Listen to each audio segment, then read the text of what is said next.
Prabhupada was very tolerant about everything, and any issues which came up, then he would have the devotees around him take care of it. But sometimes things got out of hand, like sometimes devotee would get a bit physical and fight with the people. And Prabhupada, but he didn't like to see that. And he was worried. One time it happened in Holland. A devotee had a fight with somebody, and Prabhupada he said it was not good. He said it could have been a riot. It could have been a whole big battle. He said, we definitely don't want to encourage that kind of thing. Prabhupada wanted to keep the peace. We're a peaceful movement. But sometimes you have to fight. Sometimes you have to be aggressive. And especially in the USA, it's so dangerous there. Yes. One devotee was just telling me he traveled on a Greyhound bus and somebody pulled a knife on him. He said, that's the last time we travel on the bus. He said, he won't take a bus again. He thought, save some money, go on the Greyhound bus. But he said it was really bad. There were fights, and somebody else had a big fight. And he said, very, very bad. Not a good atmosphere. So don't you go on a bus. Don't take a Greyhound bus anywhere. I just took it last week, Maharaj. Did you? Yes, I just took it last week, Greyhound bus, but now I'll be careful about it. Thank you. Yeah. Was it okay? Yeah, it was okay.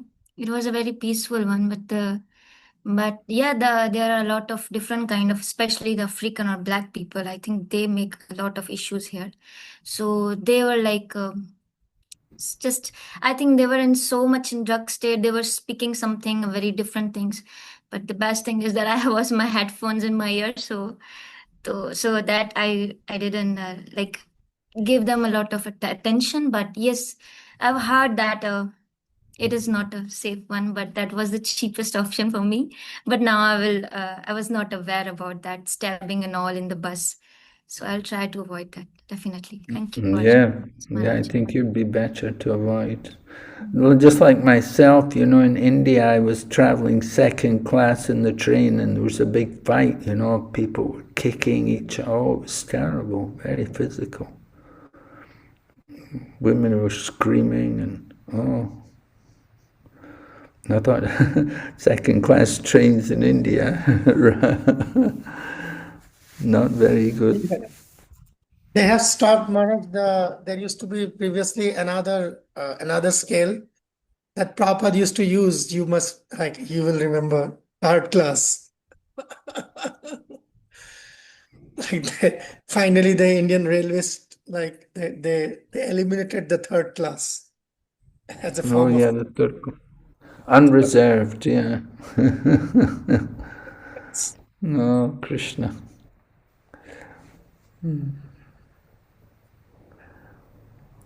So are there people here now? Can we begin? Yes, Maharaj. Okay. Yes, Maharaj.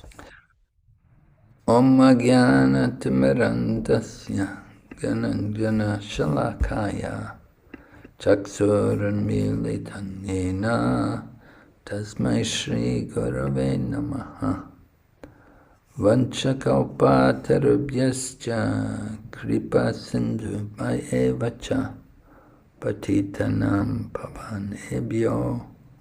Oh, sharing is not turned on. Can we turn on the sharing? Yes, Maharaj, my bad.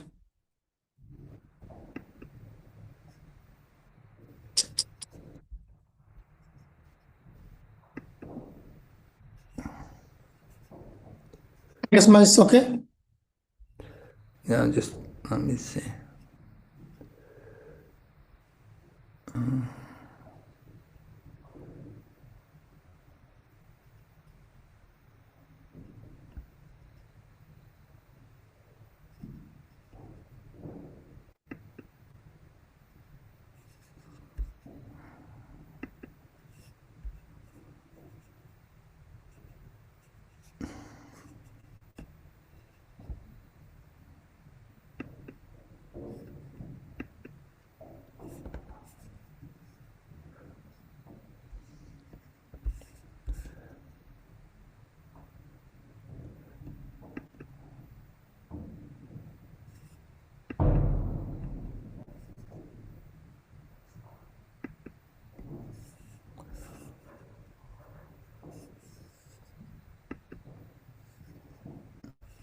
Okay, so yeah, I just wanted to show this PowerPoint here.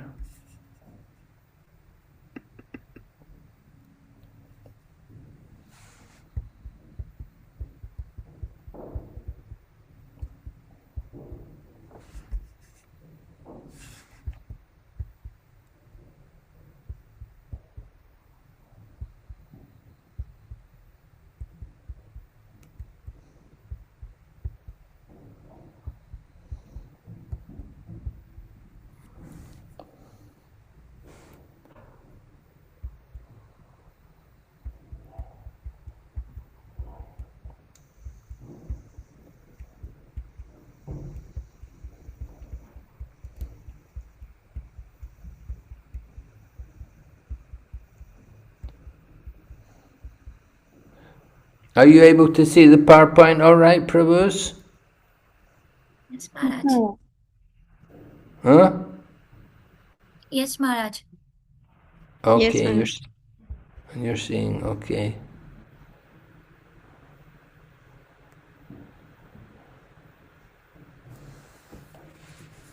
All right, so maybe we'll start from here.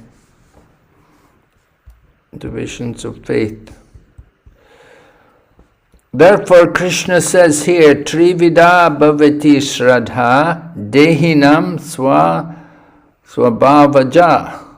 If one is cultivating his life like hogs and cats and dogs, the behavior is also like that, and remaining in that position. So, his faith, and one who is advanced, who is worshipping deity and having 3 times bath and chanting mantras Hare Krishna, they are not equal. That is not possible because one is situated in the sattva gun and the other is situated in tamagun. Although the tamaguns, the persons who are in the darkness of knowledge, they have got their faith. It is not that they have no faith.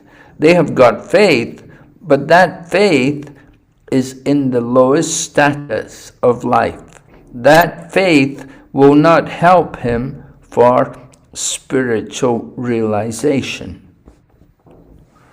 This is Prabhupada's lecture in Honolulu in 1974, from chapter 17, verses 1 to 3. So Prabhupada is pointing out the difference between devotees talking how the devotees are doing their program, and the other people are in the mode of passion or ignorance, and they're doing their thing. And Prabhupada said they've also got faith, but they're not going to get self-realization. It's not, their process is not really, it's not spiritual. That's the point. So we have to understand the difference. It's not only faith, which is important, but there's quality with faith. So some people have faith in the mode of ignorance, and some people's faith is in the mode of goodness. So you get different results according to the faith. All right, so here, just to show the breakdown of the chapter, first of all, began with faith, then we heard about worship and food in the modes. Remember, we spoke about food yesterday. Do you remember some of the qualities about food in the mode of goodness? How should it be? What were some of the qualities? Yes? It increase the duration of the life. Yes, increase duration of life. Something else? Purify the existence. Purify one's existence. Good, yes. Strength, health, happiness, satisfaction. Yes, good. Strength, health, happiness, satisfaction. nourishment. It should be juicy and fatty, Maharaj. Yes, right. They should, foods in the mode of goodness, they should be juicy. Okay, good. And then sacrifice, austerity, and charity in the modes. Sacrifices, we spoke a bit about sacrifices, about how sacrifice meant to do something for the benefit of others, and give something for others, doing things for others' benefit. And we began austerities. We spoke a little bit about austerity of the body. Austerity of the body. Remember, what do you have to do to practice austerity of the body? We have to have respect for who? For parents, like our superiors, and for our gurus. And for the Supreme Lord. Yeah, for the Supreme Lord too. Yes, Maharaj. Right. Okay. And charity, we have to talk about that. Those are things that are coming up. So here, austerity in the modes, right? Goodness, passion. First of all, goodness is described in 3-4 verses, then passion, and then ignorance. Austerity. Austerity means austerity of the body, first of all, then words, and then the mind. We have to practice being austere in all these different things, right? Body, mind, and words should be used in the service of Krishna. Actually, there's a verse which says the liberated soul, ihayasya haredasye karmana manasagira nikilas papiyavastastu jivan mukta sa uchate. The jivan mukta, meaning liberated soul, he will use his body, mind and words in the service of the Lord. That is the liberated soul. So in Bhagavad Gita, Lord Krishna is speaking about cultivating the mode of goodness. And we spoke about the body. Certainly, austerity of the body is keeping the body clean and then giving respect for others, for our seniors, and worshipping the Supreme Lord and mother and father and teachers and gurus, Brahmins, these things. That is the austerity of the body. And then austerity of words. That is an interesting thing. If you look at the purport there, Prabhupada writes how austerity in words means we should say things, we should speak things so as not to disturb the minds of others. You don't want to disturb, some people are very expert that they can disturb the mind of others. They will say things in such a way that, they're so nasty that they cannot say anything very nice, and they'll simply say things to disturb you. They'll come with harsh words. That's more common. People they don't have control they don't think about what they're saying. But cultivating the mode of goodness, generally, Prabhupada quoted a Sanskrit saying, he said, Satyam bruyat, priyam bruyat. Satyam, meaning truthfulness, and he said, Satyam bruyat, priyam bruyat. The meaning is that we should speak the truth, and at the same time make it pleasing. It should be priyam, it should be pleasing. So one who is expert, he will be able to speak things in such a nice way that it will be pleasing to others. And Prabhupada could do that very nicely. Prabhupada was very expert. One time, for example, he was in I think it was here in Calcutta, and so they arranged a program at the Rotary Club, one of these clubs, you know, the Rotarian people, where they come and they invite different speakers to come. And the Rotarians, they like to do welfare programs and so on. They're usually all successful business people or professionals who've got some standing in the society. They're a little bit well-to-do, better off than the common people. And they often do welfare programs that help others.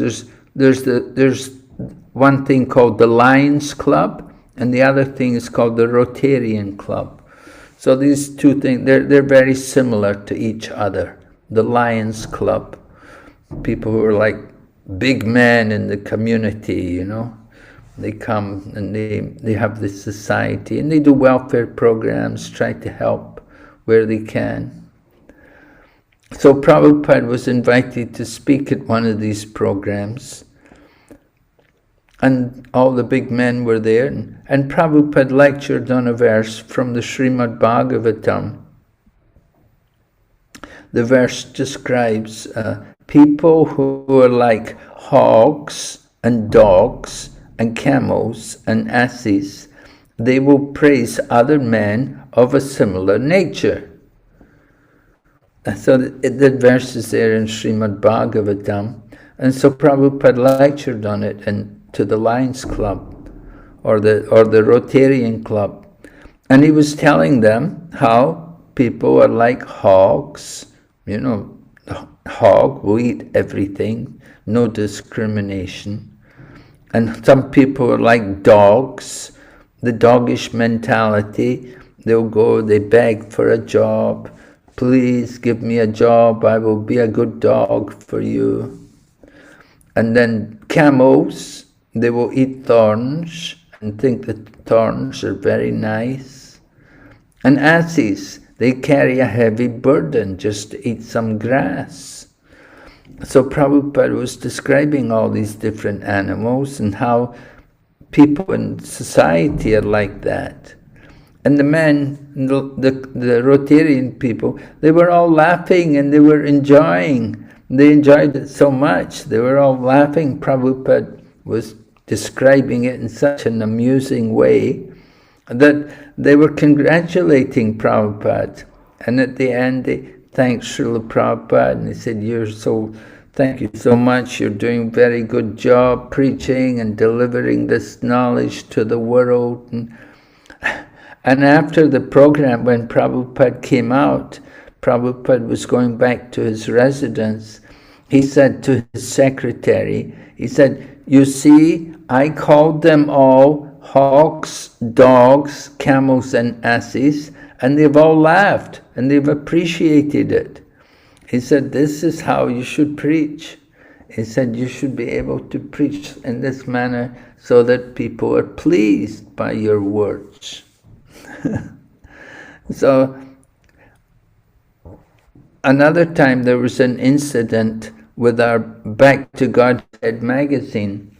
You know, the Back to Godhead magazine came out regularly, and what happened was there was an article in the Back to Godhead magazine. It was a section from the Chaitanya Charitamrita. The editors had put a section from the Chaitanya Charitamrita into the Back to Godhead magazine. And they'd taken the incident where Lord Chaitanya met with Vallabha Acharya. So Vallabha Acharya, he's a prominent spiritual master. He's a great Acharya. He was a contemporary of Lord Chaitanya Mahaprabhu. And the two of them were friends. Vallabha Acharya, you can read in Chaitanya Charitamrita how he met Lord Chaitanya at Allahabad. And then he met again in Jagannath Puri. So Vallabha Acharya, he is well known in India. And he's the founder Acharya of what's called the Pushti Marg. There's a thing called Pushti Marg. They're Vaishnavas. They worship Krishna. They worship Krishna usually as a child. We worship Krishna as the youth, playing the flute in the threefold bending form. But they worship Krishna as a young child, as a young baby. So anyway, they put this section from the Chaitanya Charitamrita into the Back to Godhead magazine. And this section of the Chaitanya Charitamrita, Vallabha Acharya had come with some commentary which he'd written on the Srimad Bhagavatam. And he was speaking about it. He was praising it. He said, you know, I've written such a nice commentary. He said, Vallabha Acharya had said, my commentary surpasses even that of the Swami. The original commentator on the Srimad Bhagavatam was Sridhar Swami. The Sridhar Swami goes back, you know, a long time ago, and he was the original commentator on Srimad Bhagavatam. And Vallabha Acharya came and said, I've written a commentary which surpasses his one. So Lord Chaitanya pointed out that this is not correct. You know, Lord Chaitanya told him that you can't think you can surpass previous acharyas. And Lord Chaitanya pointed out in a very interesting manner that you can't think you're better than the Swami. If you think you're better than the Swami, then you're not chaste. You should be chaste, you know. Women should be chaste. Like this, Lord Chaitanya pointed out the fault in Vallabha Acharya. So this section in the Chaitanya Charitamrita, it didn't go down very well with the followers of Vallabha Acharya. Because these followers of Vallabha Acharya, they call Vallabha Acharya as Mahaprabhu. He is the Mahaprabhu for them, you see. And he's like he wrote this big commentary, very famous commentary on Srimad Bhagavatam. But Lord Chaitanya pointed out some defects with the Vallabha Acharya. So the people, some people in India, some of the life members, they got the magazine, the Back to Godhead magazine, and they saw this article about Vallabha Acharya, and they didn't like it, and they got upset, and they went to the lady who gave Prabhupada the passage on her ship to go to America. Her name was Srimati Morari Ji.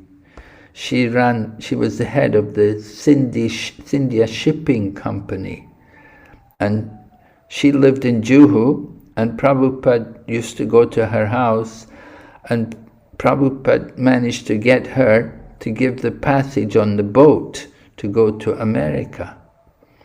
So when these men saw the article in the Back to Godhead, they went to her and they told her that, look, you've sent this man to America and he's teaching this stuff about our Guru. This is not good. That this Bhaktivedanta Swami is preaching against our Mahaprabhu, that our Mahaprabhu was wrong and he did things, and they blamed her about it. And so she wrote to Prabhupada and she asked Prabhupada about this. So Prabhupada wrote back to her and he explained to her, he said, actually, Vallabha Acharya and Lord Chaitanya, they were friends. And when Lord Chaitanya said like that to him, it was not taken, it was not an insulting, but it was just pointing out some fact. And then Prabhupada also said that you have to forgive my editors, the editors of our magazine. they have not learned Satyam Bruyat, Priyam Bruyat. In other words, they have not learned to speak the truth in a manner to make it pleasing. So this is the point, But Prabhupada then also writes in the purport there in the Bhagavad Gita that this is a social etiquette. He said, but in preaching, we're not required to follow that kind of thing. In preaching, sometimes you have to be bold, you have to speak the truth. Even though it may not be very pleasant, you have to speak the truth, because in the course of preaching, sadhu, he has to cut the knot of attachment to the material world. So this is the thing, that on one hand, so the social standards are there, and you speak things and you want to say them nicely and follow the social etiquette. But on the other hand, when it comes to preaching, then you don't have to follow that kind of etiquette. Just like Vidura came back to Hastinapur to preach to Dhritarashtra. So when Vidura was talking to Dhritarashtra, he spoke very strongly to him, because he has to cut the knot of attachment. And he told Dhritarashtra, he said, look, you're staying here in the home of your enemies. Bhima killed all your sons, and you're eating the remnants of his food. He said, this is terrible. How can you do like this?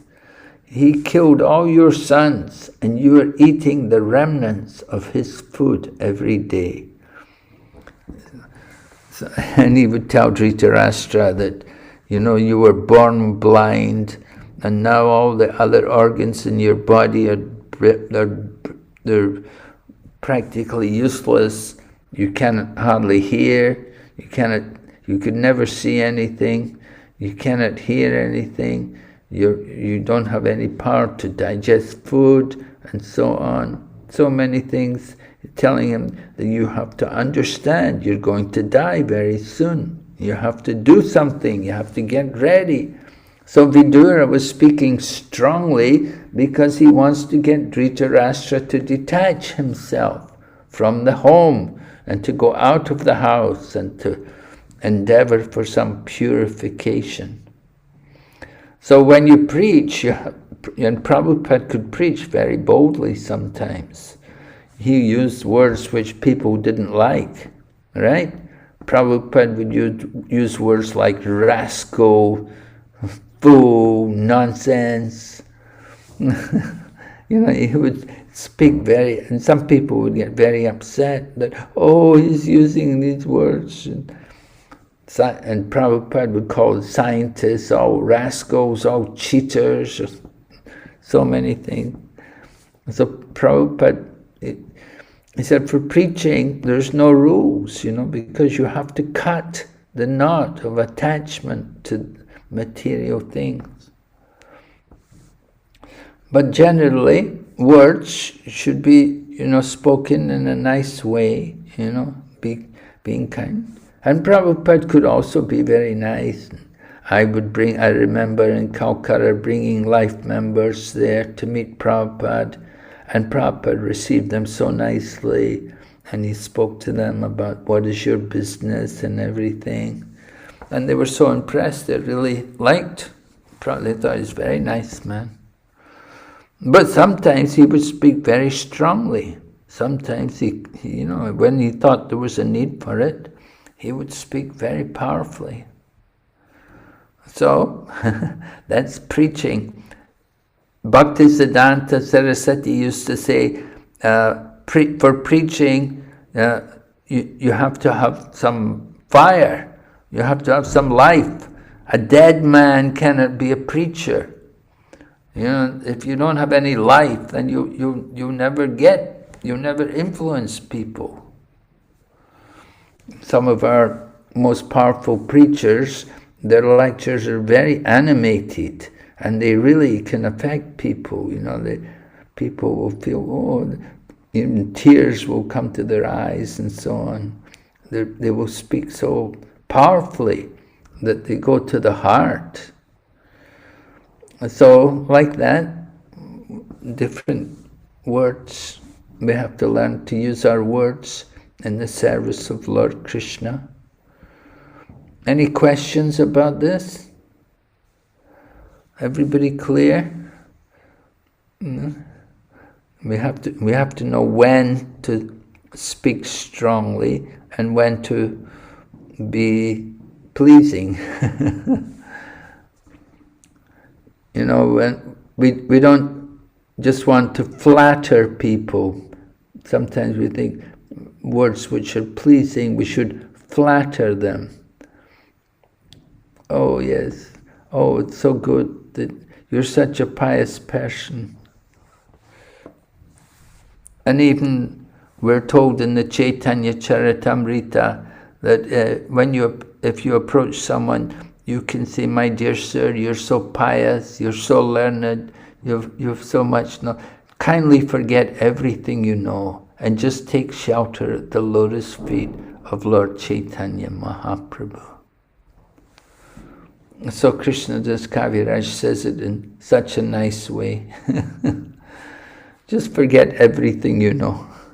I know you're very learned, but just forget it all and take shelter in the lotus feet of Lord Chaitanya. So that's austerity of words. Of course, another kind of austerity of words is to recite the scriptures, recite the Vedas and so on. And we do that, you know, regularly. We're reciting things like Shikshastikam. And in the morning at Mangalarti we sing Guru Vastikam. So we do have these kind of activities within the temple program. Sometimes maybe coming up to Purushottam Mass, there's a special song which people sing in Purushottam Mass. And during Kartik, people like to sing Gopi Gita. And we also sing, of course, Damodarastikam in Kartik. So this is austerity of words, and reciting different verses and scriptural sections of the scriptures. Sometimes we will sing the Ishopanishad.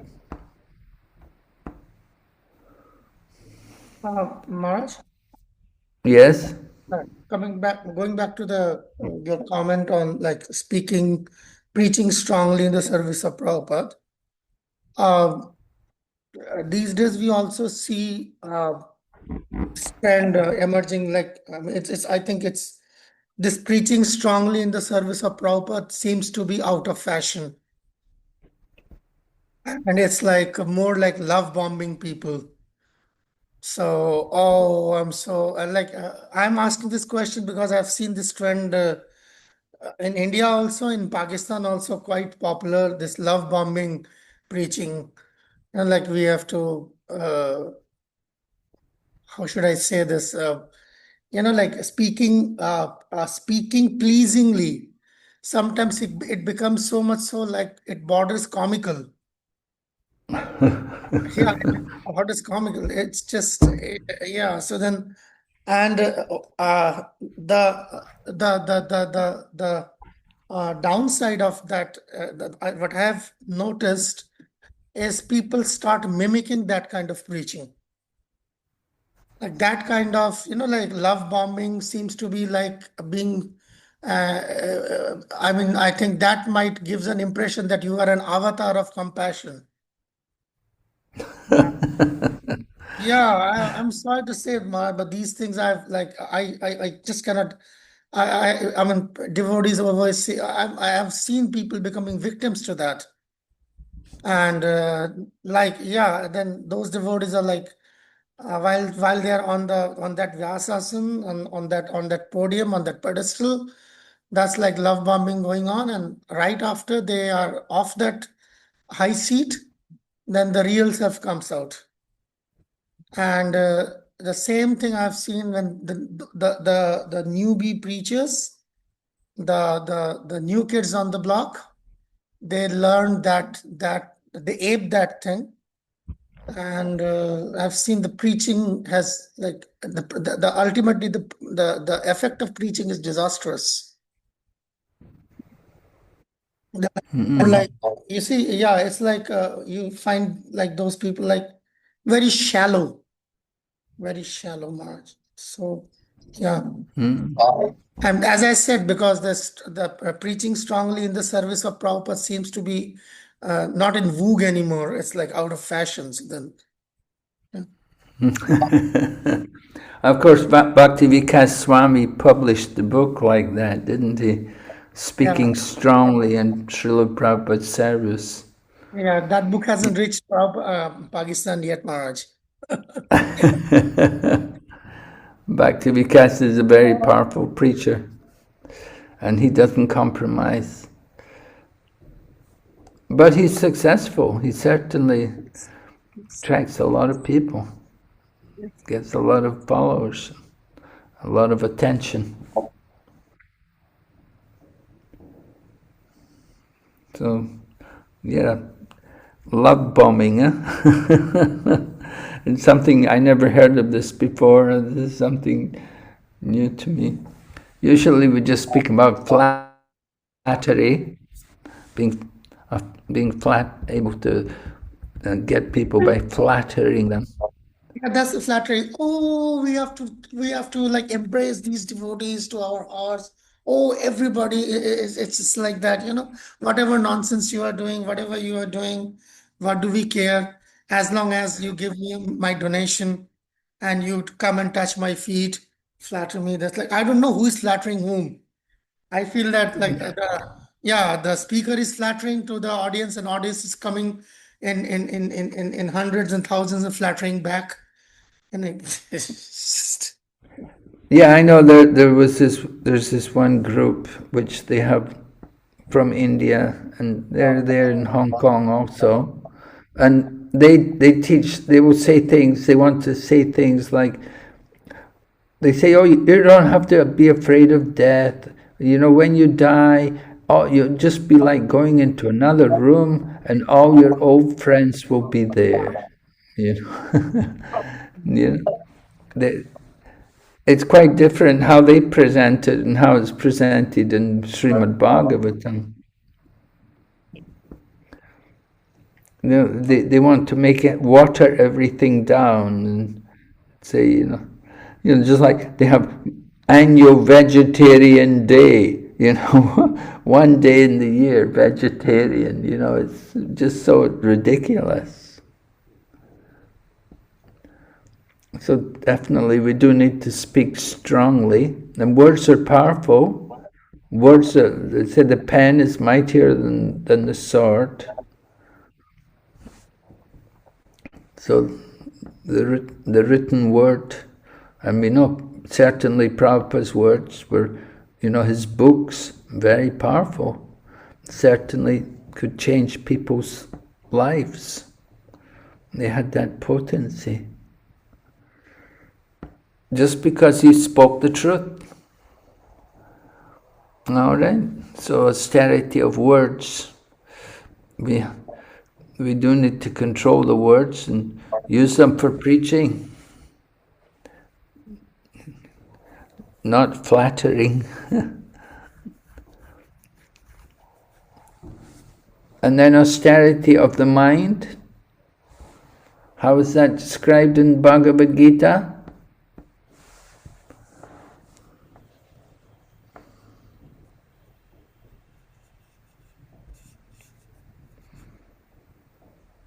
Yes, somebody can read. Satisfaction, simplicity, gravity, self-control, and purification of one's existence are the austerities of the mind. Okay, so austerity of the mind. Definitely we do need to fix the mind and control the mind.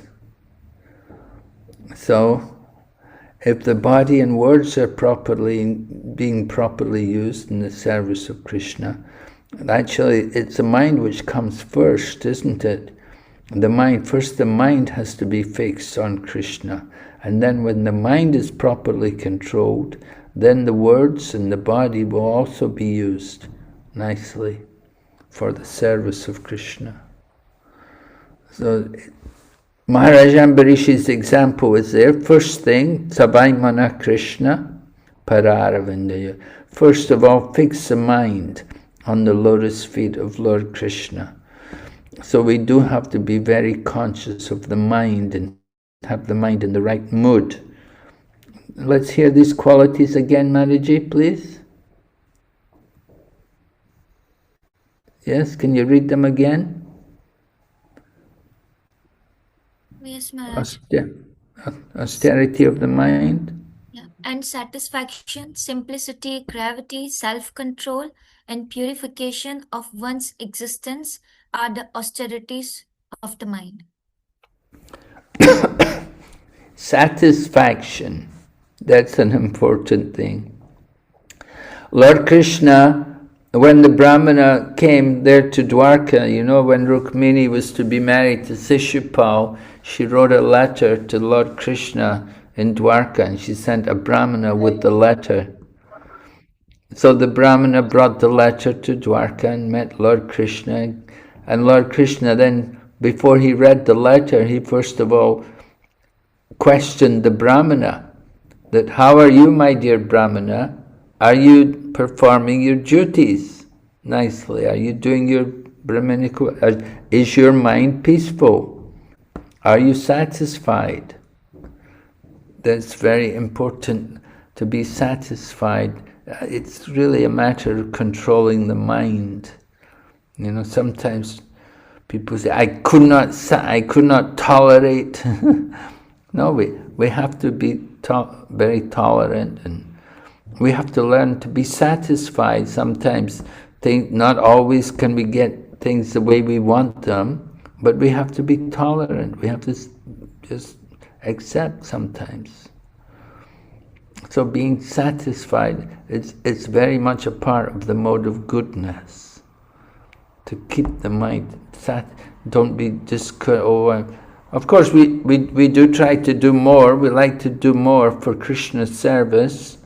I'd like to do better and give better, offer the best to Krishna, but sometimes we have to be satisfied with what Krishna arranges.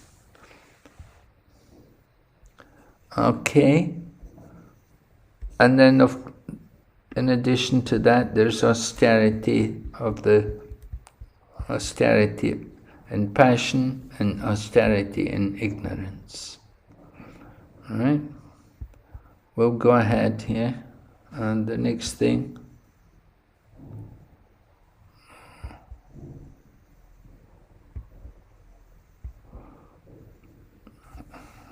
Okay, Prabhupada talking about austerity of speech. Consists in speaking words that are truthful, pleasing, beneficial, and not agitating to others. We do have to be conscious not to agitate everybody. Some people are very expert, but they can be very agitating. And being truthful, that's also not very common in Kali Yuga. People are not very truthful. They tell so many lies. Pleasing, beneficial. Certainly what we say should be, if we are speaking Krishna conscious philosophy, then it will be truthful and it will be beneficial. It may not be pleasing, and it may not, and it may also agitate others, but we're speaking the truth and it's beneficial for them. So we're meant for preaching these things. For devotees, as preachers, we don't have to be so much concerned with what's the etiquette. Prabhupada's purport. When a teacher speaks, he can speak the truth for the instruction of his students. But such a teacher should not speak to those who are not his students, if he will agitate their minds. So this is important. We have to know who we can speak to, who are our students and who's not. We often get problems with devotees. Sometimes somebody's a devotee and they try to instruct some other person who's coming to the temple. And then you get conflicts, They will say, who are you? You don't tell me what to do, and like that. So they agitate somebody's mind by trying to give them instructions. So Prabhupada is saying you have to know who is your student. They have to accept your authority. If they don't, you don't want to be trying to instruct them if they don't accept you. If somebody's like a new devotee, they may be trying to instruct people, and people have been coming to temple for a long time. They don't like to get instructions from some new person. So a lot of problems in temples, a lot of dealings between devotees can be overcome if we know this etiquette, who to speak to and who not to, and when to instruct people and when not to instruct. And Prabhupada talks more about it here. A lecture to college students. He says, it is social convention that if you want to speak truth, you speak truth very palatable, flattering. So that is social convention. Don't speak unpalatable truth. But we are not meant for that purpose, social convention. We are preacher. We are servant of God. We must speak the real truth. You may like it or may not like it, that a godless civilization cannot be happy in any stage. That is a fact. Prabhupada's lecturing to college students in Seattle in 1960. 1960 what? I don't know. 1960, yeah. Anyway, Seattle, big college town. And Prabhupada was traveling there, preaching there. Maharaj, there are a couple of questions in the chat box. Okay, yeah. First is like Haripriya said, clarification. What is gravity in this context? What is meant by gravity? Oh, that's in relation to speech, is it? Or words? Quality. Quality. But in which section is it being used? It's in mind, Maharaj. Text Mind. 16, The Maharaj. mind, in relation to the mind, gravity. Okay, so gravity being grave. Yeah, devotee won't be, it shouldn't be joking around and, fooling around. It should be serious, grave. He's conscious. Particularly if he's presenting some philosophical point or teaching some people, lecturing, he's going to be grave. He will be serious about it. It won't be it's not a joke. He won't take it lightly, but it will be serious. He wants to impress people about the importance of what he's speaking. So gravity is like that. You want to be conscious of your mood. The mood should be serious. The mood should not be frivolous, joking around and fooling. Yeah, we like humor, but humor has its time and place, not all the time. So generally, the devotee should be grave, should be serious about things. When we're chanting Hare Krishna, when we're doing our puja, worshipping the deity and so on, you have to be very conscious. So you have to be conscious. So that requires gravity. If one's not properly controlling his mind, if he's taking things very casually, he won't be grave. And you won't get such good results. Yes, Prabhu? Yes, thank you, Maharaj. Maharaj, there's another hand up by Doshna. Hare Krishna Maharaj, please accept my humble obeisances. So I have a question. As you earlier said that we have to speak truth but in a pleasing way. So at the same time we have to be tolerant and accept, sometimes be satisfied. So at this point, what should we do? You have to accept and be satisfied, yes. Well, we have to speak the truth, and we have to make it pleasing, right? So, is it difficult? You have to. You say something. You say it in a nice way, you know. You have to say it in a manner which people they won't be offended. You know, you're going to temple. Oh, you know. Usually when we go to the temple, we tie our hair up. You know, we don't have our hair hanging over our shoulders because we're going to the temple. You know, so you know it's.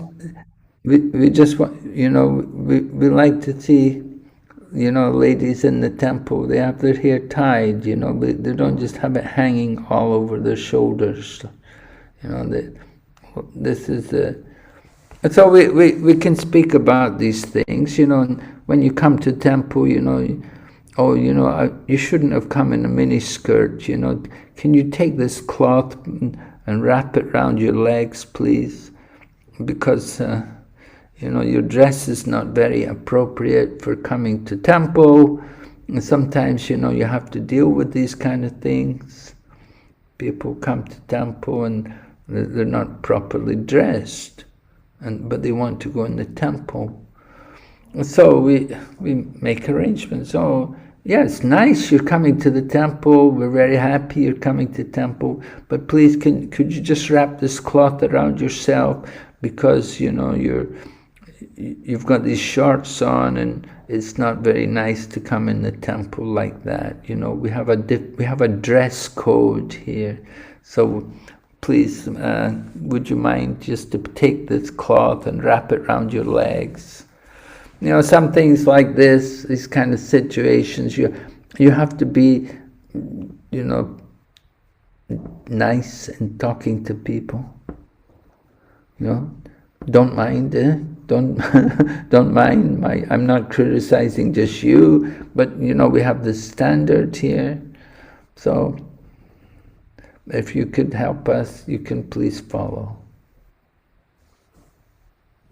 Thank you, Prabhu. Maharaj, there are more questions in the chat box. I think these devotees do not like to talk to you, but they have questions. That's why they send the questions in the question box and expecting me to voice those questions. They possibly do not so much like talking to you. So the question is, Maharaj,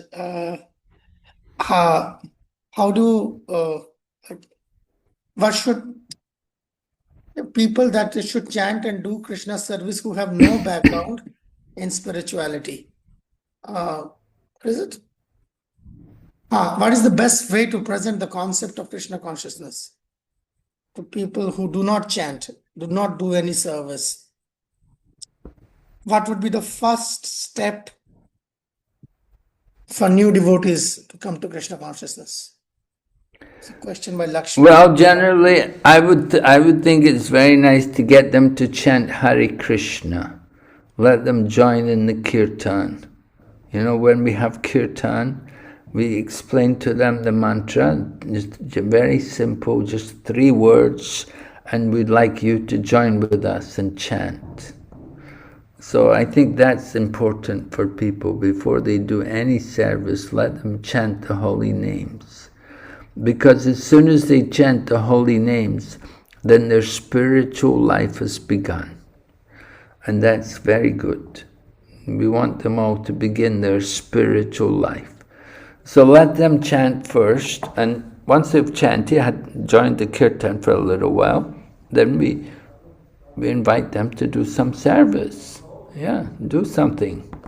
Take part and help, do something. Might be take out the garbage, might be wash the pots, or clean the stove, or whatever.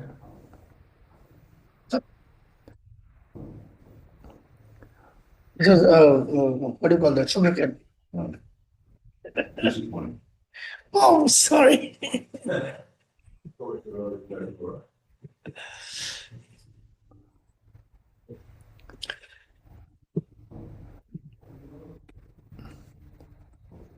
Mara, there's another question here.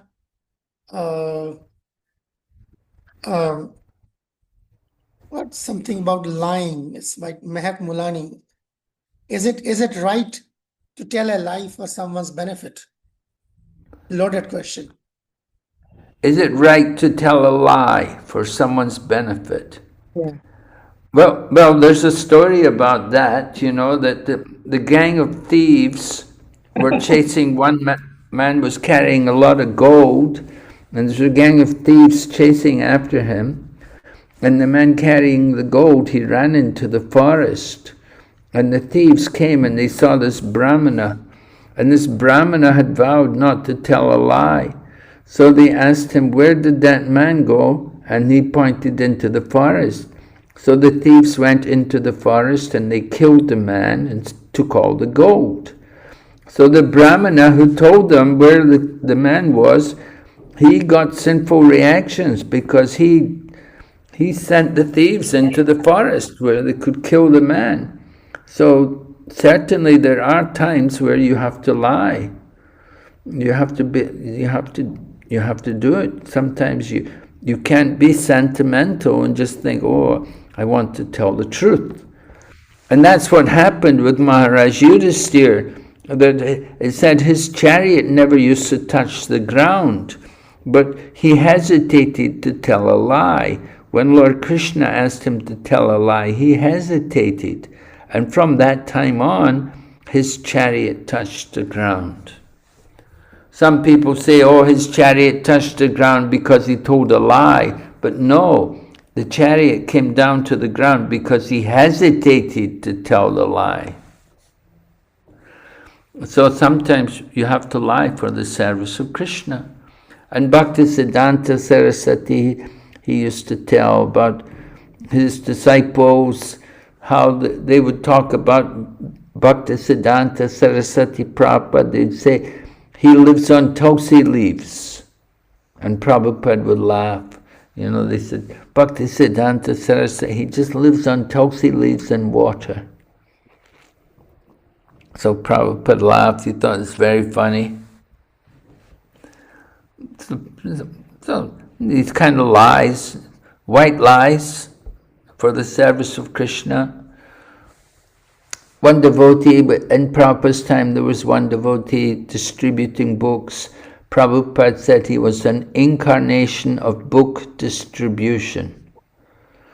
All right, he was an incarnation of book, but you know he is whatever people were into. He would say it's in the book. This is in our book. You know, they want to know about. I don't know. They want to know about politics or economic development. And so he said, yeah, it's all here in the book. Take this Bhagavatam. And he would distribute a lot of books. But Prabhupada also told him, Prabhupada said, they should want to take the book. You should not force them. So, you know, lying, we don't want to make a habit of telling lies. It's definitely not good for us. We do want to speak the truth. But there may be times you have to know, there may be certain situations where it's worthwhile to tell a lie, where you have to do it. But you don't want to make a habit that every day you'll be telling lies. That's not the way it should be. You don't want to just go around telling lies everywhere. No, we're devotees. We should be truthful.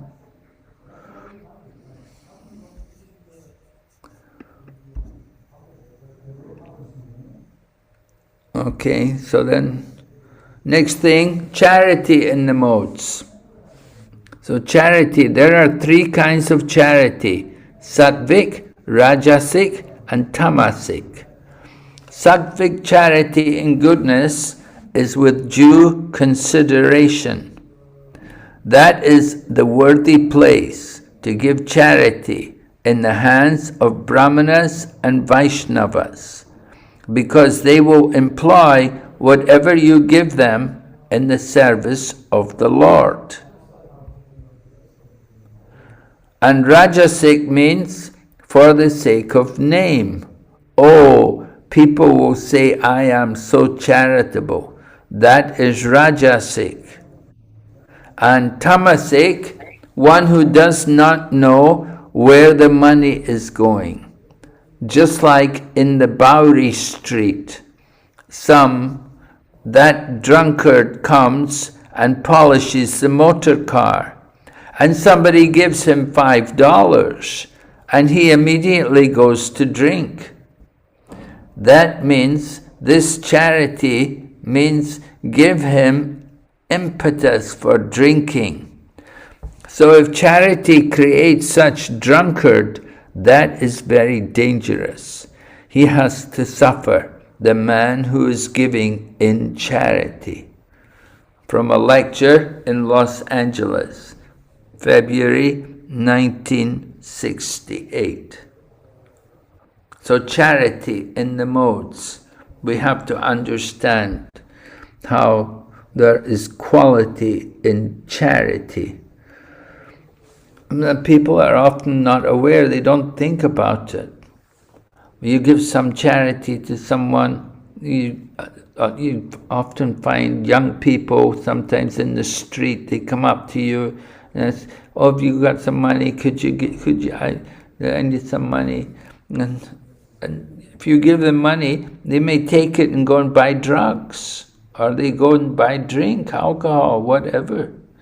So we have to be very careful about how we give charity and who we give charity to. So the best charity, you can see, well, here's Rajasic. Generally, you know, among people giving money to the temple, they will give it more in the mode of passion. They want to know how their name is becoming prominent. They're happy if they see that their name is being put up in bright lights. So that is charity in the mode of passion, or Rajasic. But charity in the mode of goodness, then it usually will be done without knowledge. You won't tell people. You just do it. You just give the money indiscreetly. Nobody knows. Just like I was at a program the other day and the prasadam was sponsored. But the man who sponsored the prasadam, he didn't want his name mentioned. Because, well, some people have good reasons, so they don't want to give the name. You know, if you mention your name, then people will come to you and ask you for more charity. They'll come and try to get money from you, and, oh, would you like to give money? Can you give for this? And can you, you get more people, you get a line of people all coming to you. Please, please, I need this, we need that. And so people like to be a little more discreet about giving charity. And it should be given, given to Brahmanas and Vaishnavas. Of course, you know, in temple, when we give money, we usually give it in the temple. And sometimes, you know, it happens that these people, they're sitting in the temple, maybe they have a table there, and somebody comes along and they give donation at the table. And so the man at the table, he's taking a percentage for himself. The money's not all going to the temple. So that's a problem. We have issues like that sometimes, you know, that you gave the money at the table, and the people at the table, they're taking a good percentage for themselves. So that kind of charity is not the best. But you go to a holy place, Prabhupada mentions about if you go to a holy place and there's a special time, like when there's an eclipse. At the time of an eclipse, that's a time to give charity. And also, the people on a holy day or the weekend, even like that, it's a good time to give the charity. And devotees, we like to give to the Krishna consciousness movement. We like to give to the society that could be used for preaching programs, for prasadam distribution, or for literature distribution. This is all very good charity. They have Shastra Dan, right? And they will distribute, people will give money for the books, and devotees can go and distribute the books to people. But we have to be conscious that the modes are also there in charity. And you can be giving charity in the mode of ignorance, which is going to be harmful, bring some reaction on you. If we give money to somebody for drugs or something, then we get karma for that, because we give them the money. You're giving him meat. You know, meat is not good for him to digest in the older age. It's not good for his health. So many diseases come from eating non-vegetarian food. You want to be good to them, take care of your family. You're not doing good for them by cooking meat for them. You're killing them.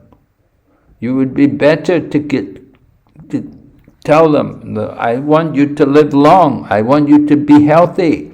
You should eat vegetarian. You have to. You have to understand how important it is. And so many people have had the experience. Sometimes it's seafood, they eat seafood, they get very sick. They get very sick, and they vow, oh, never again going to eat this.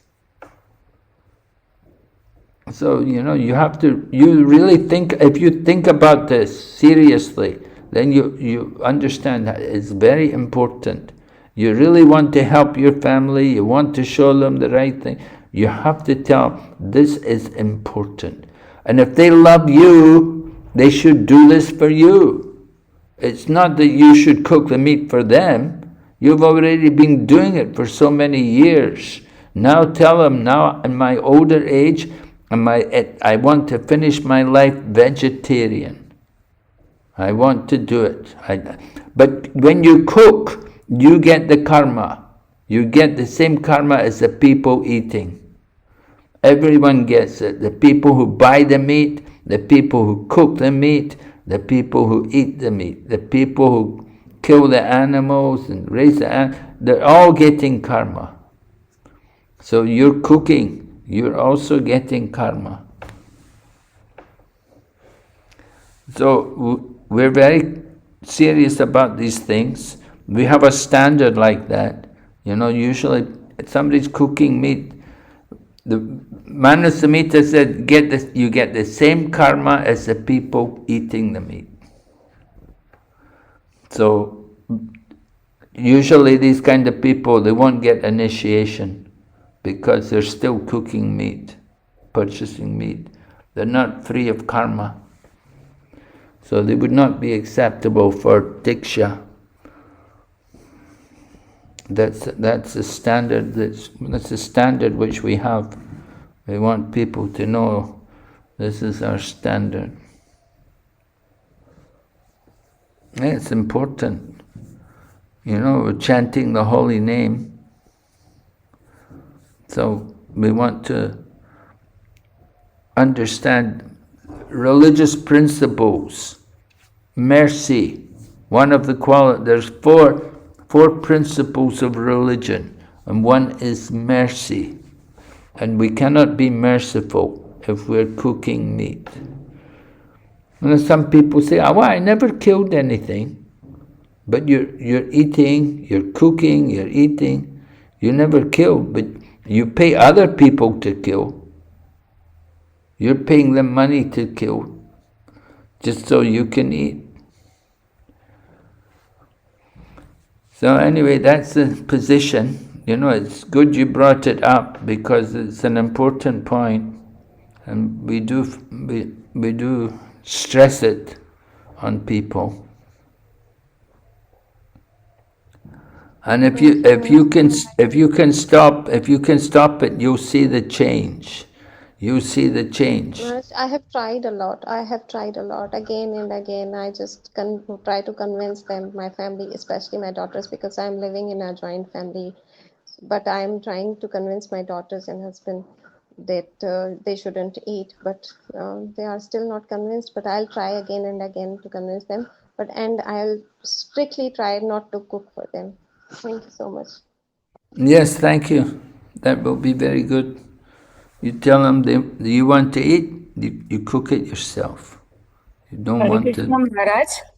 Yes?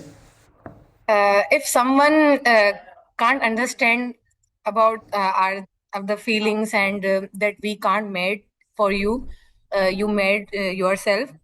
If someone can't understand this thing, and they force us that you have to made. So it's good to argue with them.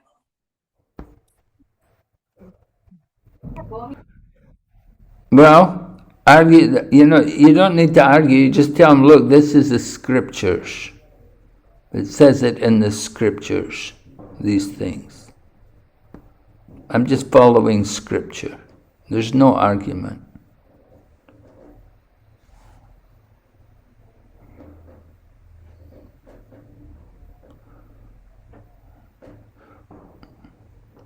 We just want to follow scripture.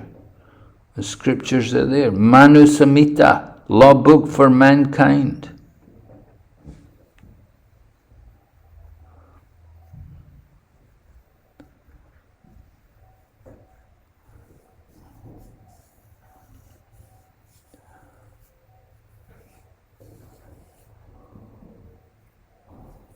Yeah, so these are things which you have to consider.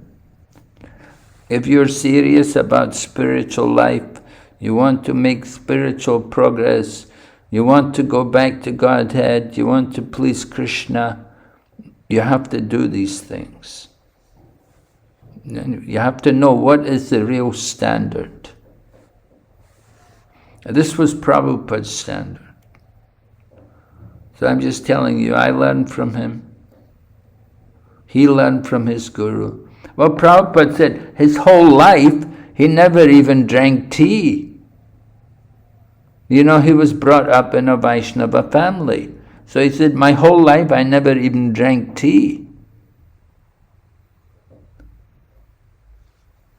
And there was an incident when Prabhupada was a young boy that he had some fever. And the doctor came, and the doctor said, you have to feed him chicken soup. And they said, what? They were shocked. They said, chicken soup. They said, we never cook it. The doctor said, he's going to die unless you give him chicken soup. So what happened was somehow they got some chicken and they cooked it, and they went and when they put a spoonful of the soup in the mouth of the little boy, Prabhupada when he's a little boy, and he vomited. He vomited. He couldn't even drink it. So then they said, okay, forget it. No more. They wouldn't give they said, and we'll just leave it up to Krishna. Krishna will protect him. And Krishna saved him. He didn't die. So that's the true story. That happened to Prabhupada when he was a child. So these are the kind of things.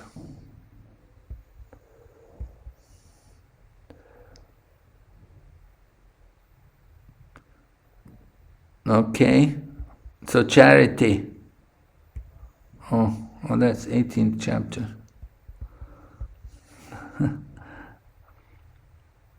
Oh, there's some other points in the chapter. We didn't do Om Tat Sat, right? Om Tat Sat is mentioned there.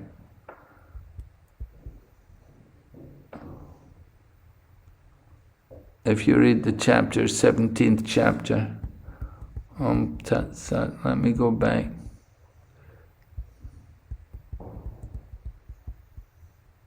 Yeah, see? So sacrifice, austerity and charity in the modes. And then chanting Om Tat Sat purifies activities. And Srila Prabhupada used to write Om Tat Sat at the end of letters and sign the letter. You know, some people, they don't like Hare Krishna, you see. Some people, they say, oh, Hare Krishna, that's a religion. But if you can chant Om, they like that. You know, sometimes we have programs with people, and sometimes in yoga studios, or sometimes in schools and colleges, and some places they say, oh no, Hare Krishna, no, I'm a Christian, no, I'm not going to chant Hare Krishna. They don't like that, you know, they won't chant Hare Krishna. But you tell them, okay, we just tell them Om, you can chant, and you know, well, they think that's all right, that's something we can chant. Om, of course, is a one-syllable mantra. And Krishna says in the Bhagavad Gita, I am the Pranava Sarva Vedeshu, I am the syllable Om in the Vedic mantras. So Om represents Krishna. So Om Tat Sat, that is chanted at the end of activities, and that purifies activities. And Krishna mentions that in Bhagavad Gita. There are many different mantras, you know, different names of God. We chant Hare Krishna mantra, we are following Lord Chaitanya Mahaprabhu.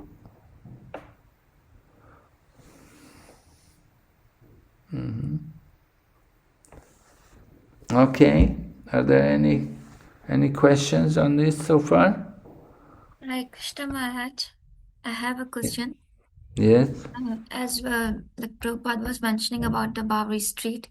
So here in Pakistan, Maharaj, I don't know is it in India or not, but here in Pakistan, the transgenders who are just roaming and walking around the streets. So here it is a myth that to like to get the money, their only source is to beg in the street, and to give them like out of compassion we should give them.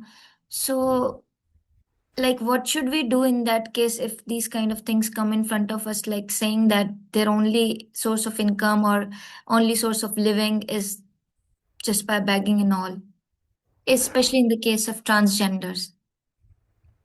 Yes, well, what we usually do here in India and other places as well, rather than give money, we will give prasadam. We always, devotees like to carry prasadam with them. And especially like if you're coming out of the air, sometimes, I don't know, I haven't seen recently, but I know in the past, when we come out of the airport, there used to be these children there. They would always come, and they would ask money, but then they'd say, have you got prasadam? Because so many people will give them prasadam, and they get a taste for it. They like prasadam. So usually we don't like to give people money, because you give money, you don't know how it's going to be used. You give money to people, they can do all kinds of things with it. So we don't like to give them money, but we don't mind giving prasadam to people. We like to keep some kind of prasadam there to give them. Yeah, but Maharaj, I was reading in one of a book of Srila Prabhupada in which he also mentioned about that portion, and in that he mentioned that if you give them a food and if doctor told them to avoid some kind of a solid food because of or sugary food because of a diabetes, and if you will give that food, so that is also in the mode of ignorance. So in that case, what we should do if we are not aware about their health condition too? Well, Sorry. we give food. It doesn't have to be so sweet. It doesn't have to be very rich food or anything. You can just, whatever prasadam you happen to have, you give them. Okay. Maybe you have a samosa or something, or some piece of sandwich. Sometimes we give sandwiches. You take a sandwich. It doesn't have to be some high, very sweet. I mean, you're not going to give them ras malai or something like. Just give them you give them a sandwich, or you give them an apple. Something it's nice to carry some fruit. I can give an apple or something like that to them. Okay. It doesn't do them any harm. Thank you, Maharaj. Hare Krishna Maharaj, I have a question. That you told only by the cooking of the chicken we also get karma. So if we alcohol-based things like perfumes or eating like onion and garlic things, so does mean that we are also getting karma? Yes, well, things like onion and garlic, they're not sattvic. It's not something we offer to Krishna. Onion and garlic they're rajasic. They're actually aphrodisiacs, which means they stimulate the passion and lust in our body. We already have passion and lust in our body. And when you take things like onions and garlics, it just increases them. So, they say garlic, even its origin, it grew out from a dead cow. So it's not the nicest kind of food. People somehow, they like the taste. They think, oh, if there's no onion, no garlic, there's no taste. But that's not true. If you can use things like hing, and hing, and when you're cooking, and that's like a substitute for onion. And the Buddhists also, they won't eat onion and garlic. They won't eat these kind of things. And definitely in a Vedic culture, onions and garlics are not there. It's a modern thing. It's very much the mode of passion and ignorance. So we do need to avoid these kind of things. And sometimes you may be in a situation, like you can read in Prabhupada Lilamrita, it describes how the devotees were at a program and they were invited to some big man's house and they were taking food and they were serving food, and while they were serving the food, one of the devotees said, "Oh, there's onion in this sabji." And Srila Prabhupada was there, and Prabhupada said, No, there's no onion in the sabji. And devotee said, Prabhupada, there's onions in the sabji. Prabhupada said, there's no onion in the sabji. And Prabhupada, in other words, he wanted them to eat it, he didn't want to disturb the man. But Prabhupada himself didn't eat it. Prabhupada told the devotees, just take it, yourself. But Prabhupada himself didn't take it. So, sometimes in a situation, somebody is very important, you don't want to offend anybody, so you may take it, or you may just discreetly leave it on your plate, pick out the onions or something and leave them on the side. Sometimes, but you don't want to make a habit of that. That's on a very special situation. Some very important man, you may do it. You don't want to make a big fuss about it. That's the thing. Keep calm. And better to avoid them. Okay, a lot of hands are up here. Hare Krishna Yes. Maharaj. But in some condition, like I am in my student life, I had no enough time to cook for myself. So what should I do? How can I get free from like these foods or these things? Well, you have to make some arrangements for yourself. You have to know where you can get food. Just like, I myself, I went to, I travel in countries like China, and sometimes I'd be teaching, and sometimes I would be studying, and like that. So, but I always managed to make my own food, to cook my own food. I never ate outside food,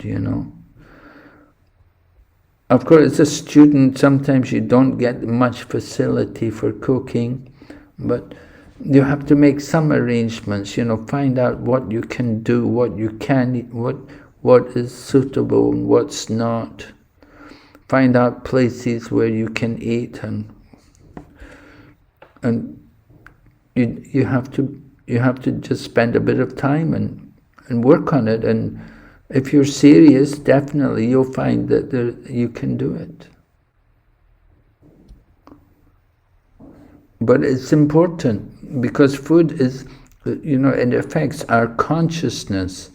We say you are what you eat. So you eat food in the mode of goodness, it will reflect. You can reflect the mode of goodness. But if you eat food which is passion and ignorance, it will degrade us. And we eat food which is prasadam, it purifies the brain. You can think better.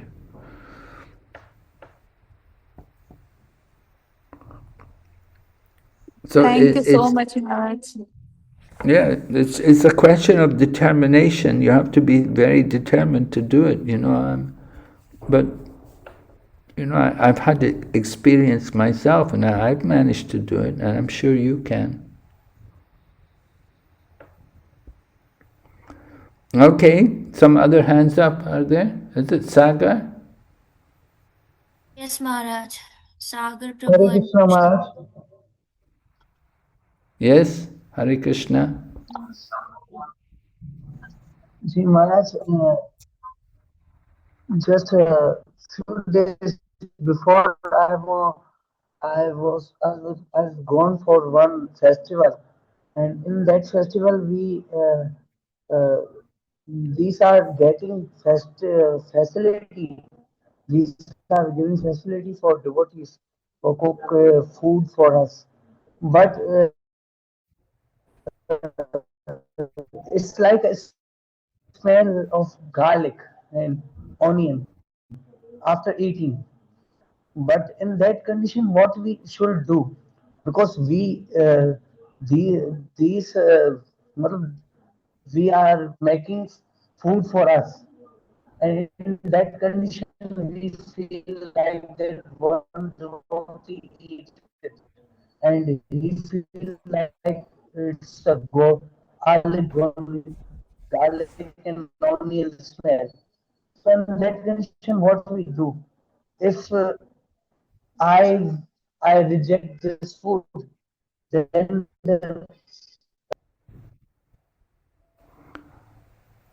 Well, you have to let the man know about what your standards are. Maybe he just doesn't know that you have a certain standard, that you don't usually eat onion and garlics. You know, if you point out to him that this is rajasic food, and this is not food which we offer in the temple, and it's not necessary to use in the kitchen,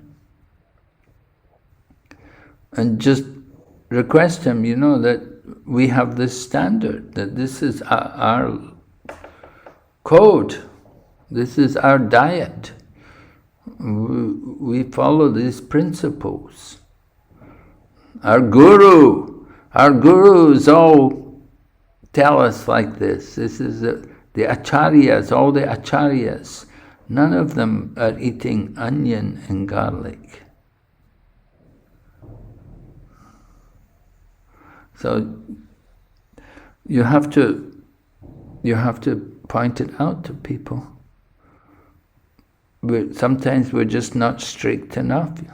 But if you tell people nicely about it, you know, explain to them. We've had many cases where people. I was just in Ahovalam in December. There, I went to Ahovalam in South India, and there's a guest house there, and the devotees were telling me that they have this place where they give prasadam to all the pilgrims, and they were cooking everything with onions and garlics there.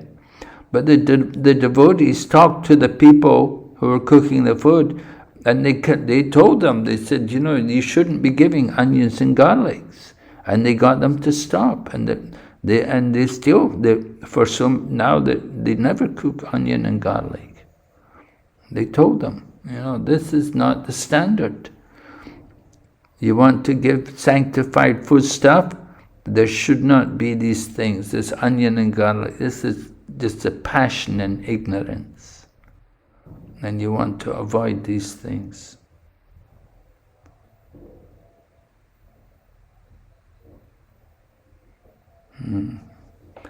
So it's a little effort in the beginning, but you know, once make a little effort, you know, it's worth it in the long run. That you have your standard, you have very clear standards, what you eat and what you don't. You see, this is it. And Bhagavad Gita is describing Pavritim cha nivritim cha janana vidur asuraha. Pavriti and nivriti, things you should do and things you should not do. We have to learn. We have to know clearly what is the standards. Nice. And we don't compromise. There's another standards there all over the world. It's all over the world, you know.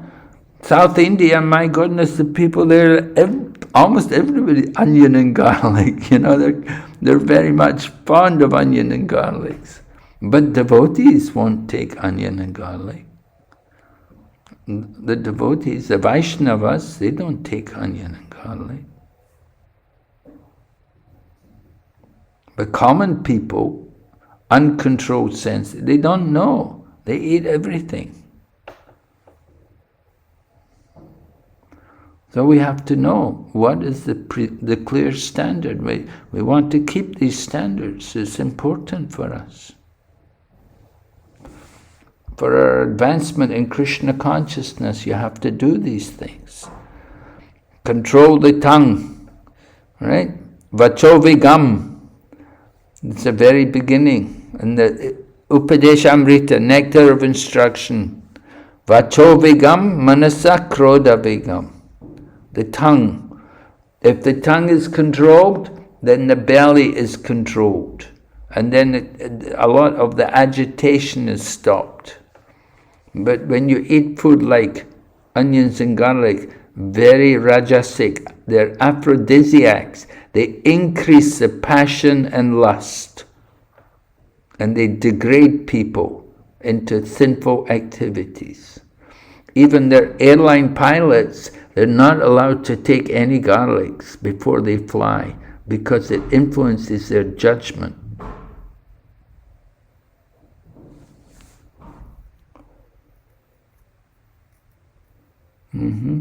Maharaj, there's another hand raised by Toshna or Hitika Mataji, and then we have Yeah. some tapping questions in the chat box too. Yeah. So what's the question? Please accept my humble obeisances. As you know, many cosmetics consist of alcohol, and we use that. So does it mean that we are consuming alcohol, or do we get the karma of it? Well, alcohol, now of course, you're not consuming it directly. It's going on the skin, not going on the inside the belly. And generally the idea is alcohol is prohibited from drinking. But you're not drinking any alcohol. You're just using it on the skin. You say it's a cosmetic. Well, I'm sure there are other cosmetics, I'm sure you could find cosmetics which don't have alcohol. If you were more concerned about it, it's not a big deal. Alcohol, we do use alcohols and different things like medical treatments and so on, like that. Use some for purification. But if you wanted to be particular about it, I'm sure you could get more natural cosmetics rather than using alcohol.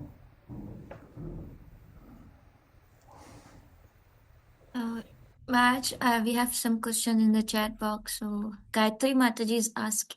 First, let me regarding the Hitika Mataji's question. So when Mataji is asking that, what about onion juice and coffee for the hairs? After use, like some people are using onion oil and coffee, some things of home remedies for the hair. So does that people also get karmas? For the hair? Yeah, for better growth of hair and for a glowing skin, some people use coffee paste.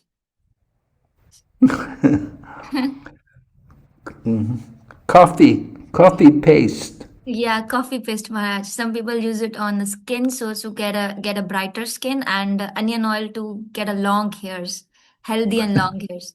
So Krishna. Well, yeah, like I said, like with alcohol, cosmetics, you're not intoxicating yourself with it. You're just using it for things like for your hair, but for hair, there's so many things you can get for your hair. Onion, put onion on the hair. It must be so smelly, my goodness, onions. They're so pungent, I don't know how they can tolerate the smell on your hair. Onions. There's certainly there'll be other things which you can put on the hair. And for the skin, coffee paste. We do like to avoid these things, They're not the most pure things. Natural things are better. Find natural herbal things. Why we have to go to these kind of things, coffee and so on, onions. some people even use eggs for better growth of hairs, Maharaj. It's all nonsense, you see. Yeah. You don't need these things. Your hair, if you're healthy, your hair should grow in its natural, without all these. People are so people are very much misled. We get influenced by other people. Oh, you do this, you do that. But try to be natural and stay away from all of these kind of things, coffee and onions and garlics and so on. Not really not helping our Krishna consciousness. That's the thing. Thank you, Maharaj. Maharaj, this is another question by Gayatri. She's asking, how can we always remember while preaching that we are preaching for pleasing Srila Prabhupada and not for the fame and respect? As sometimes when devotees start preaching, sitting on a Vyas Peeth or a Vyasasana, they think they are higher than others. Yeah. They think they're higher than others. Yeah, well, the principle is that we offer obeisances to everyone. So before you sit on the high seat, first of all, we offer obeisances. And when you come down from the high seat, then you offer obeisances again. And when you're up on the high seat, you have to always remember that you're not really high, that you're just simply a servant. And we're just trying to repeat what we've heard from Srila Prabhupada. So that's the main point, that when we are given a high seat of honor or something, we should always think that we're unqualified, but we're accepting it on behalf of Srila Prabhupada. That we're simply servants of Srila Prabhupada's mission. And we're taking that honor, whatever is being given to us, we're accepting it on behalf of Srila Prabhupada. That it's all for him, actually. And whatever we do, it's not really our credit, but it goes to our spiritual teacher. All right, if we do good, then we give the credit to Guru and Krishna.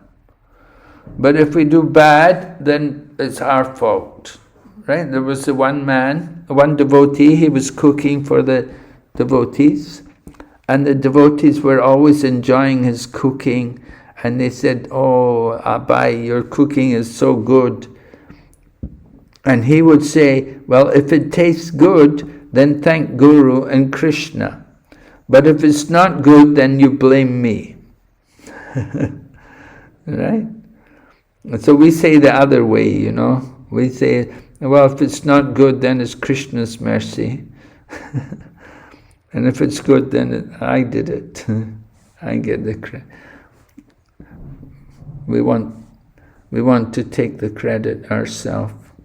So we're happy to give the credit to Guru and Krishna. That's the main thing. So we want to remember we're simply tiny servants in the service of Srila Prabhupada, and Srila Prabhupada's in the service of his Guru, and it's all going to Krishna. Thank you, Maharaj. Okay, did Sagar have another question, was it? Yes, Maharaj. He's Sagar Prabhu.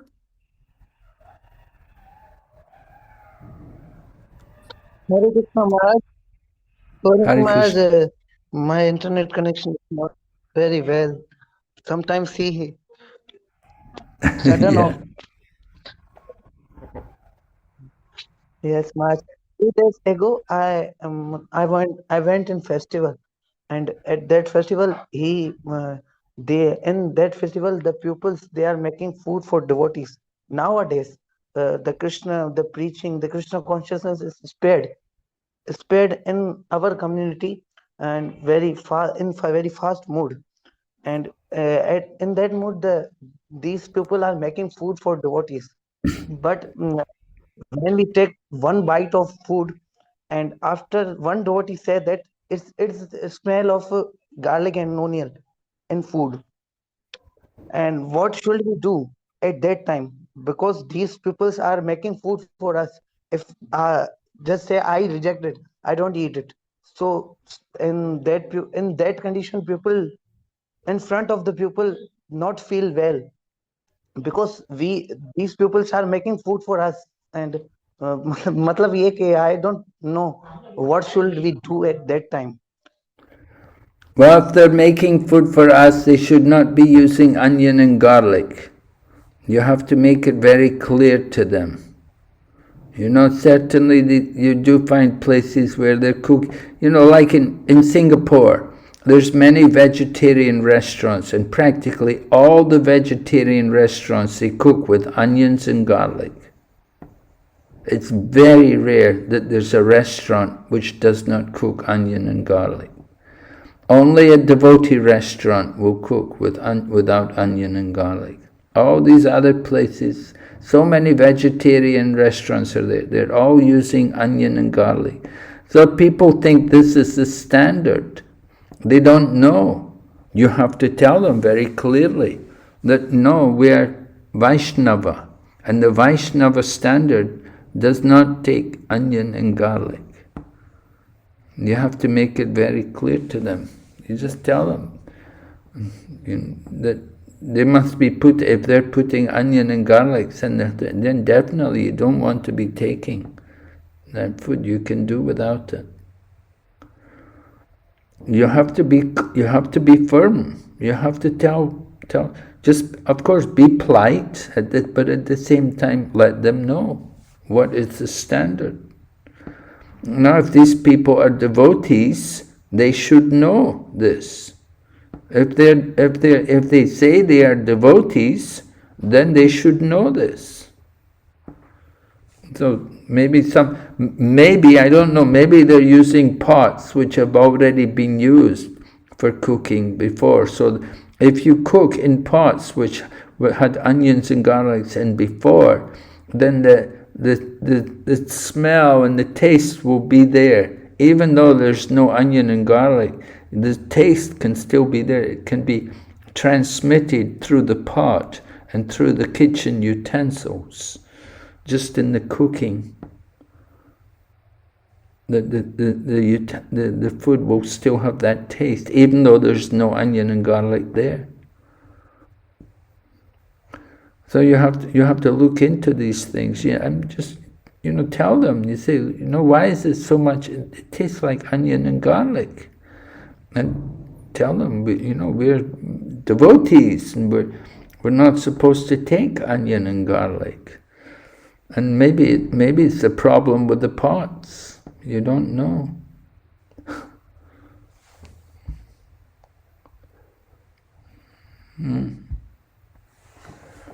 Okay. No more. Everybody's questions are finished? Yes, Maharaj. There are no more questions on the chat box. Okay, so we will stop here today. And next week we'll come on to the 18th chapter. Okay, Maharaj. Okay. Thank you very much. Thank you, Maharaj. Srila Prabhupada ki jai. Yeah. His Holiness Bhakti Vigna Vinashna Singh Maharaj ki jai. Or back to Vrinda ki jai.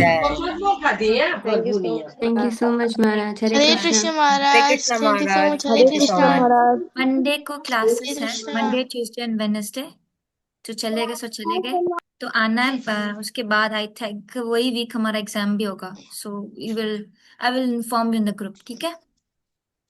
Hare Krishna. Thank you, Mataji. Hare Krishna. हरे कृष्णा। हरे कृष्ण माता जी। हरे कृष्णा।